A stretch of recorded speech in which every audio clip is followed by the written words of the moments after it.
It's like, it's like she knows that I'm about to start recording, and she's like, I think I can just like sneak up and stick my tongue in her mouth. I've never wanted that. I love you so much, but I've never wanted you to lick me in my mouth. Nope. Hi kids, welcome back to another pizza party. I'm Mrs. Pizza. That was Weenie. There she is. And that is Cheese. And we are here today to do a reading recommendation video just in time for the spooky season. I got my Beetlejuice shirt on. I'm ready to go. We are here to talk about one of my favorite subgenres within the horror category, and that is haunted house books. I love a stinking haunted house. I don't know what it is about a haunted house. I like all kinds of haunted houses, and so today I'm going to go over some books I've read. Everything in this list, I think there's only 1 3-star. Everything else has been 4 for me, and then we're going to talk about the haunted house books that are on my TBR after going through all the books I've already read. So we've got some books that I can definitely recommend because I've read them myself, and then some books that I'm really excited about and maybe you want to pick up too. Let's get started. The first book we're going to talk about is The September House, and this is by Carissa Orlando. This is the story of Margaret. She's an older woman. I believe she's like in her late 50s, early 60s, and her husband Hal have finally found the house of their dreams. They've worked hard their entire life, scraped by, and they find this beautiful Victorian house, the house of Margaret's dreams, at a price that is an absolute steal. And they move in. Only one problem. Every single September, the house absolutely loses its damn mind. This house is not only haunted, but extremely haunted. And so Margaret lives in a haunted house. But you know what? It's her house, and she's not giving it up. This is absolutely not. No, I've worked too hard for the house of my dreams. I am staying. Until one year, right before September, Margaret's husband Hal goes missing. So now Hal is missing and Margaret is in this haunted house all by herself. I don't know how to describe this other than it has a dark humor to it through most of it. Margaret is an enabler and she is in a toxic relationship with her house. I really, really like this. I actually listened to this on audiobook. I really enjoyed the audiobook. This book, the entire time, creepy things are happening. You don't have to wait too long for some really weird payouts, but the last bit of this book feels like jumping off a cliff. You just go from what you think is going to be the baseline of the ooky, spooky things that are happening into this house that end. Oh my gosh, things go bananas. I had a really fun time with this. This was a really fun haunted house story and a little bit different from what you're used to. The next book we're going to talk about is one that you've probably heard of if you are in the book space at all, and that is We Used to Live Here. This is by Marcus Kliewer, is how I'm going to pronounce it, which is probably wrong, and I apologize for my rudeness. This book is everywhere right now. I believe this started as some sort of online web series and then slowly picked up speed, had so much popularity that it was traditionally published, and this has actually been, the rights for this, I should say, have been purchased by a production company and is going to be coming to, there's some version of this that is going to be coming to Netflix at some point. Let me tell you what this story is about before you get all excited about the Netflix series that you're going to watch. This is the story of Eve and Charlie, and they are a couple that has moved into a house that is new to them. Eve and Charlie do this thing where they move into houses, fix them up, basically flip them, and then turn around and sell them. And so they are moving into their newest project. When one day, when Charlie is away, Eve is home and she gets a knock at the door. It's this very tight-laced, very traditional looking, non-threatening family who say, hey, we used to live here. Do you mind if we take a look around? And things just kind of go bananas from there. Eve immediately does not want to let these people in the house. She feels like something is off, but Eve is not necessarily a very assertive personality and kind of gets walked all over. And this is very surreal, uncanny horror. There's a lot of creepy things that are just weird, and that's why they're going to unsettle you. I really think this would probably, if done right, would be a very successful horror movie / TV show, because the things that are scary about this are just the things that are so off. You don't know why they're freaking you out, but they're freaking you out. I liked this. It was a fast read. I powered through it, and a little bit different take on a haunted house story. The next book we're going to talk about is The Haunting of Ashburn House, and this is by Darcy Coates. I know for a fact that Darcy Coates is like writing all the scary haunted house books. This author is kind of known for writing haunted house books, but this is the only book from this author that I've ever read, and I had a good enough time with this. This wasn't anything over the top different fine. I don't feel like it really treaded any new path as far as haunted house stories go, but that didn't mean it wasn't successful for me. It was very, very creepy. It did what it needed to do, and it was successful at that. This is the story of Adrian, also known as Addie, and she inherits a house in this small town from a great aunt, I believe it is, that she never even knew existed. She thought she was alone in the world. Her mother passed away years prior, and she suddenly finds out that not only did she have another family member, but they've willed her an entire house. Well, she's kind of down on her luck financially, and so she picks up her cat and the few possessions she has and her last 20 bucks and hightails it all the way to Ashburn house. Now, this is a spooky kind of house with its own history to it, set off from a very small town. When Addie arrives, she finds ominous messages scratched into the walls. She finds a hallway full of oil paintings that are unbelievably realistic. And she travels into this small town several times to speak to the locals to really find out about what happened at this house, why it's become this like urban legend within the town, as she finds out some dark histories and starts experiencing some very paranormal and spooky things. Again, this doesn't reinvent the wheel, but is successful at being a spooky haunted house story, and I enjoyed it. I'm actually thinking about picking up more from this author since they do write so many haunted house books. The next book we're going to talk about is A House with Good Bones, and this is by T. Kingfisher. I love T. Kingfisher horror. They're more of like a cozy horror type author, and this book is no exception to that. This is a Southern Gothic type haunted house story, but it takes place in present day. See, this is the story of Sam, and she is traveling home to the house she grew up in, which previously belonged to her grandmother who has passed away, and now her mother owns this home. But Sam gets a phone call from her brother, and he's like, "Mom's acting weird. Have you noticed this?" And Sam's like, "Listen, I've got some time off work. I'll go check on Mom." So Sam travels back to the house that her mom lives in, and immediately something's off. Mom is acting skittish, and her house that was full of color and life, the walls are now painted stark white. Everything has reverted back to the way it used to be when her grandmother lived here. This story is very interesting, and that there's a lot of horror elements that are kind of flipped on their head. Things that would not necessarily usually be scary are instead ominous and dark, and things that would usually be harbingers of darkness and ominous feelings are actually the heroes of our story. T. Kingfisher likes to do this, where something that you would usually stereotype as a scary or a bad omen becomes the thing that helps you turn the tide. I like this story. It's quick, it's easy, it's funny, and T. Kingfisher usually does that in their horror stories as well. Good banter and an edge of funny to a spooky tale. The next story we're going to talk about is The Spite House, and this is by Johnny Compton. This is the story of Eric, and at the beginning of the story, we learn that Eric and his two daughters are on the run. We don't know from what, but something has happened in the past that has got them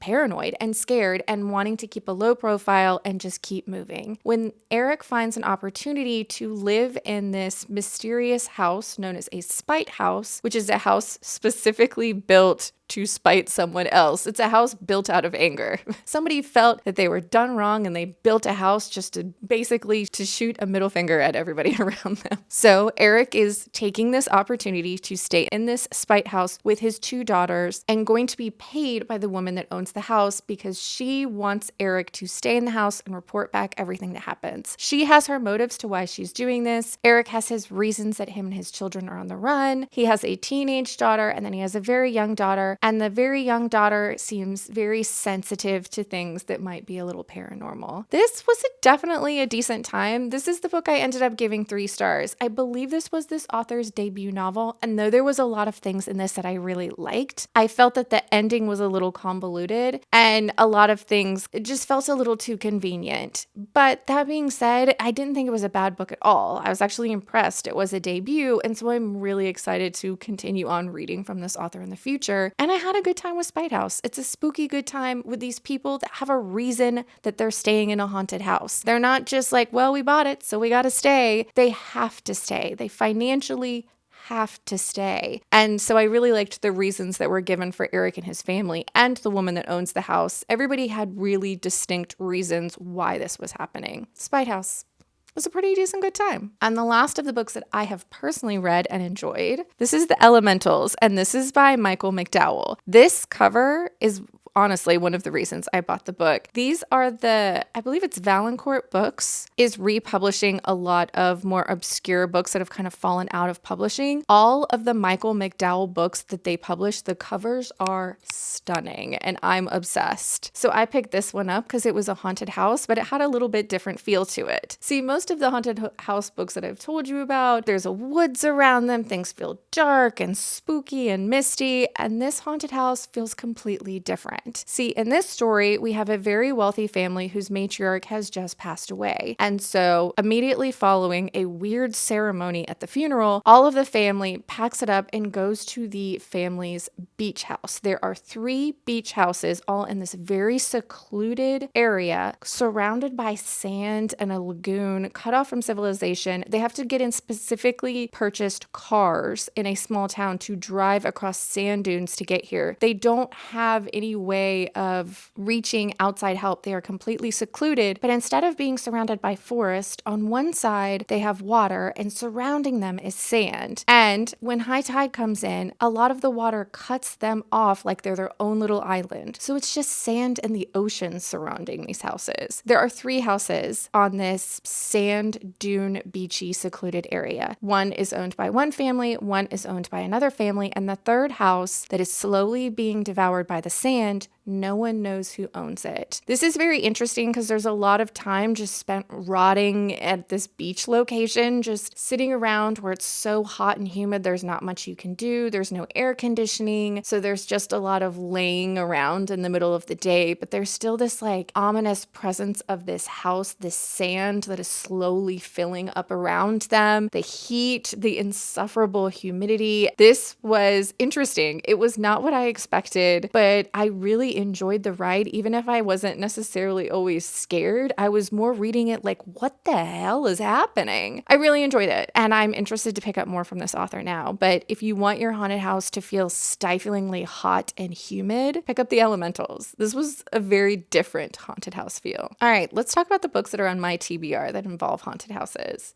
The first one that we're going to talk about, I don't necessarily think it's a haunted house, but I think it counts because it's a haunted building and people live there, right? I think it counts. The Reformatory by Tananarive Due. This is a book that I've been circling for a while. I've heard amazing things. And I also recently saw an interview with Stephen King for whatever new book that he just had come out. And they asked him what books he's been enjoying lately. And he mentioned this book. He said it was really good. And I feel like I can trust Stephen King. This is the story of 2 young siblings who are kind of left to their own devices. They are both young Black children living in, I believe, Florida in the Jim Crow era. So, not the best time. But ever. Things are hard. We have Robert, who is 12 years old, and one day gets in an altercation with the white son of a local affluent member of the town, something having to do with them doing something to his sister. Robert jumps in to defend his sister, and obviously it's Jim Crow in the South. So what happens? Robert is blamed and sent off to a reform school for 6 months. But this place he goes is full of ghosts. I think both literal and figurative, and I'm sure the scariest people involved are the ones that are alive. Robert is seeing these things, having to survive in this situation. It sounds creepy and spooky and unbelievably full of dread, but we also have Robert's sister who's on the outside trying to get him out, trying to bring him home. These 2 children only really have each other, and they're trying desperately to get back to one another. This sounds spooky and sad and just sounds like it's incredibly well written. I'm definitely going to be picking this up soon. The next book on my list is Haunt Sweet Home, and this one caught my attention because it's a little bit different haunted house story. This is the story of Mara, and she lands a job working for a reality TV show. But this reality TV show involves haunted houses. So she's part of the production crew that shows up, sets up the fog machines, makes sure the doors are going to creak just right before the people come in to shoot their haunted house reality TV